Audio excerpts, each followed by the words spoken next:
செம்மணியிலே இன்றைய தினமும் புதிதாக 3 மனித எண்பு தொகுதிகள் கைப்பற்றப்பட்டிருக்கிறது. இவற்றோடு சேர்த்து 55 மனித எண்பு தொகுதிகள் கைப்பற்றப்பட்டிருக்கிறது. ஆனால் நாங்கள் எதிர்பாராத மர்மங்கள் இங்கே புதைக்கப்பட்டிருப்பதாக நாங்கள் உறுதியாக நம்புகின்றோம்.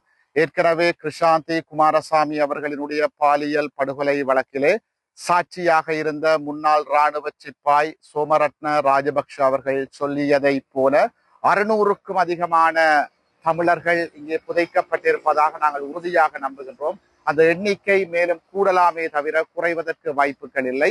இவற்றுக்கு நீதியை பெறுவதற்காக நாங்கள் இறுதி வரை போராடுவதிலே உறுதியாக இருக்கின்றோம். இந்த இடத்திலே நாங்கள் நமது மக்களுக்கு முன்வைக்கின்ற கோரிக்கை, நீங்கள் அனைவரும் உங்களுடைய தளங்களில் இருந்து இந்த இனப்படுகொலைக்கு நீதி கோரி குரல்களை எழுப்ப வேண்டும். தாயக தமிழர்கள் மாத்திரமல்லாது புலம்பெயர் தமிழர்களும் பாரிய ஜனநாயக போராட்டங்களை முன்னெடுப்பதன் வாயிலாகத்தான் இந்த செம்மணிக்கான நீதியை பெற்றுக்கொள்ள முடியும்.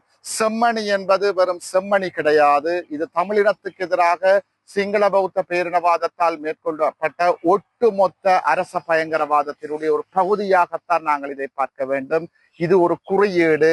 இத்தகைய குறியீடுகள் தமிழர் தாயகம் எங்கும் விதைக்கப்பட்டு புதைக்கப்பட்டிருக்கிறது.